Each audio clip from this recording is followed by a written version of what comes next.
sentro pa rin ng kanyang energy is yung love, no? So, nandun pa rin yung pagmamahal sa ng person mo. Pagmamahal nyo dun sa relationship, mga kapiksi. Mapagkakatiwalaan mo siya, guys, kahit na magkalayo kayo kasi nararamdaman natin yung tibay ng connection nyo. Kailangan nyo lang matutong magtiwala, guys. Kasi mahirap naman talaga. Ayan, no, guys, diba? Sabi ko sa inyo, ramdam na ramdam natin yung pagmamahal, no? So, mahal kayo ng person nyo and gagawin niya ang lahat para sa inyo.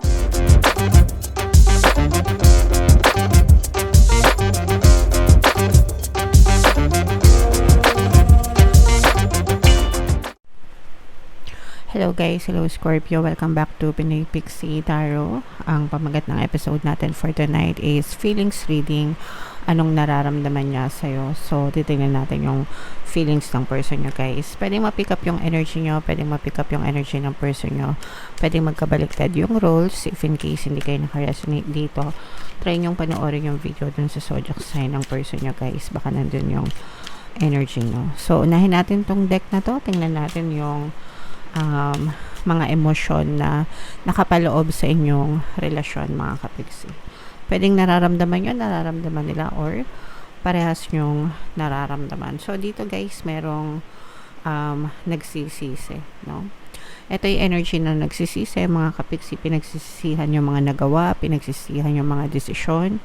May mga pinagsisihan kayo sa relationship nyo, guys. So, it's either ikaw yung nagsisisi or siya yung nagsisisi.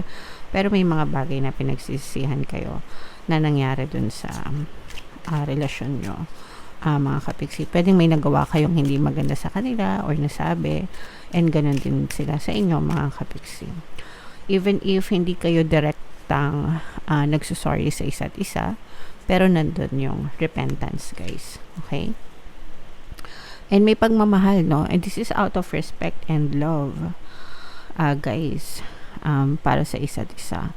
Nakikita natin na nandun pa rin yung devotion, nandun pa rin yung pagmamahal. Kahit na sabihin hindi siya romantic. Kasi ito, this is more on platonic love, no? Pero it doesn't mean na hindi siya romantic.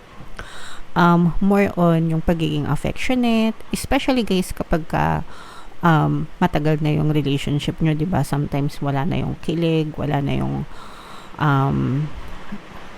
yung mga ganun, pakilig moments. Pero, nandun pa rin yung pagmamahal, affection, no? So, nandun pa rin, meron pa rin kayong pagmamahalan sa isa't isa, mga kapiksi.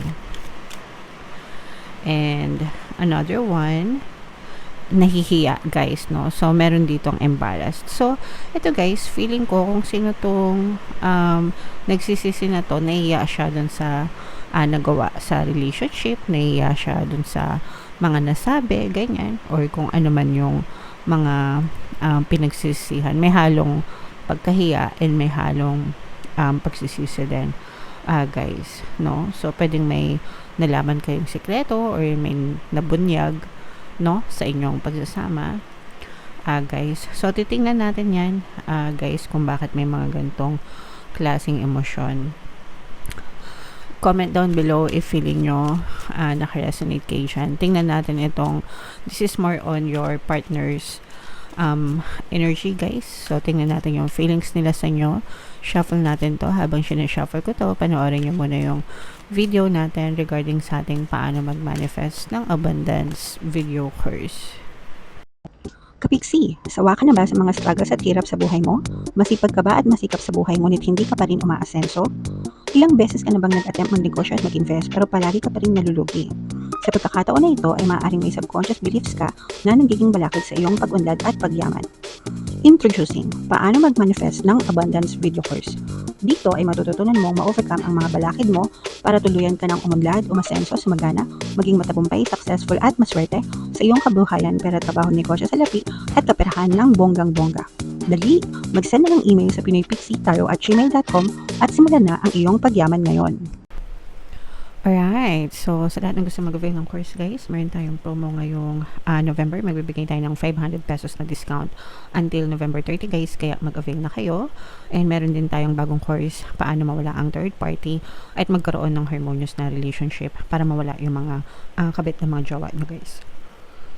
20% discount naman yan until November 30, kaya mag-avail na kayo, mga kapiksi. So, Scorpio, kayo ay na-represent ng King of Cups sa ating spread. Ito yung ating feelings energy. Dito, meron ding presence ng Earth sign, Aquarius, Gemini, Libra. So, for some of you, pwedeng may air element kayo sa inyong natal chart or air sign yung person nyo. And dito, guys, nakikita natin na this is both negative and positive. For some of you guys, parang nagkaroon kayo ng distance, no? Physical distance for some, kasi parang this is more on energy ng LDR, mga kapiksi. And dun sa pagiging LDR nyo, guys, parang doon na nagkaroon ng distance, hindi lang physical distance, pwedeng nagkaroon din kayo ng distance sa communication, sa connection sa isa't isa, dahil pwedeng magkaiba kayo ng time zone, nahirapan kayo. And dito ko yung nararamdaman yung regret, mga kapiksi, kasi for some of you, lalo na kung mag-asawa kayo tapos long distance kayo, mga kapiksi, gusto kasi ng person mo na parang makaipon para maitaguyod yung pamumuhay, ganyan. Syempre nga naman, kapag ka nasa abroad, diba, mas malaki yung value ng pera or yung currency nila kumpara sa peso, kaya malaki yung sweldo or yung pera para sa tahanan. Pero yun nga lang, parang doon nagkakaroon ng difficulty sa relationship nyo simula nung nagkalayo kayo physically, mga kapiksi.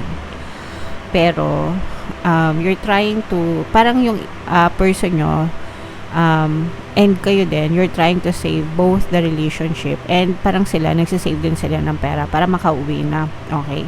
Kasi itong person mo, parang marami siyang pangarap sa buhay, or mataas pa yung pangarap niya, or marami siyang pangarap para sa inyo, ganyan. Gusto niya na mabigyan kayo ng masaganang buhay, lalo na kung may pamilya na kayo, mga kapiksi. And nagsisikap siya kasi gusto niya na maibigay sa inyo yung mga bagay na gusto nyo, mga kapiksi. Although nararamdaman din natin yung hirap, no, pero parang sinusubukan na lang niyang i-overcome yung loneliness, kasi itong person mo medyo malungkot ito mag-isa, and nililibang niya na lang yung sarili niya sa paglabas-labas. Siguro kung let's say for example nasa abroad siya, or pwedeng baliktad, baka kayo nasa abroad, parang nililibang na lang paglabas-labas kasama ng mga kapwa Pinoy, ganyan, para makalimutan yung pangungulila sa inyo, mga kapiksi. Pero nakikita natin na sentro pa rin ng kanyang energy is yung love, no? So nandun pa rin yung pagmamahal sa ng person mo, pagmamahal nyo dun sa relationship, mga kapiksi. Mapagkakatiwalaan mo siya, guys, kahit na magkalayo kayo, kasi nararamdaman natin yung tibay ng connection nyo. Kailangan nyo lang matutong magtiwala, guys, kasi mahirap naman talaga. Ayan, no, guys, diba, sabi ko sa inyo, ramdam na ramdam natin yung pagmamahal, no? So mahal kayo ng person nyo, and gagawin niya ang lahat para sa inyo. Nagsisave siya ng pera kasi gusto niya na magkaroon kayo ng magandang buhay, magandang kinabukasan. Gusto niya na maging mabuting provider siya para sa inyo. Yes. So, and for some of you, pwedeng nagdanas din kasi kayo ng matinding pagsubok sa relationship, mga kapiksi, and parang unti-unti bumabangon yung relationship nyo, guys. Unti-unti bumabangon yung relationship nyo kasabay ng pagbangon din ng kabuhayan. So, parang sabay siya, mga kapiksi. Love life at saka yung kabuhayan, sabay na ibinabangon ng person mo. Pero ito, guys, kailangan nyo magtiwala sa person nyo, kasi hindi niya to kakayanin na mag-isa. Kapag kayo ay nagduda sa kanya, pinanghihinaan niya ng loob, mga kapiksi, kasi kumbaga parang kailangan niya ng tiwala mo, kailangan niya ng trust mo para makayanan niya, okay? Kasi ikaw yung pinanghuhugutan niya ng lakas ng loob, ikaw din yung pinanghuhugutan niya ng inspirasyon, mga kapiksi. And kung pagdududahan mo siya, magsisimula yan na panghinaan ng loob, mga kapiksi. And magsisimula yan na totohanin yung mga duda mo sa kanya, lalo na kapag hindi mo na-appreciate yung hirap na dinadanas niya, guys, okay? So make sure na you stay connected with your person, and ipagdasal nyo yung relationship nyo, lalo na sa mga LDR. Actually, kahit hindi kayo LDR, mga kapiksi, your person is trying hard para bigyan ka ng magandang buhay and magandang buhay. Yeah, so matutong magtiwala, mga kapiksi. Pwede nyo pakinggan yung sa mga LDR, no, yung best for LDR na combo, subliminal natin, pampamis, pampabalisa, at saka communication. Kasi para kahit na magkahiwalay kayo, guys, talagang palagi kang iisipin ng person mo and hindi mapuputol yung magandang connection nyo, okay? And kahit ano naman, guys, pwede nyo pakinggan, basta gamitin sa mabuting intention lang, mga kapiksi. Alright? So ito, guys, dahil maganda ito, i-mind nyo itong reading na to. So mine, love, romantic love, harmonious love, harmonious relationship, no? Kasi nakikita talaga natin na punong-puno ito ng pag-ibig, no? Minsan lang kasi magkaroon ng magandang energy sa love reading. So i-mind nyo na yan, guys, sa comment section, okay? And comment down below, guys, if naka-resonate kayo. Ito yung ating 2025 kapalaran, guys, panoorin nyo na. And ito naman yung ating success stories ng paano mag-manifest ng abundance video course. Click here to subscribe, guys, and ito yung ating mga relationship subliminals. Thank you for liking, sharing, and subscribing. See you again next time. I love you all, mga kapiksi. Have a nice day. Bye-bye.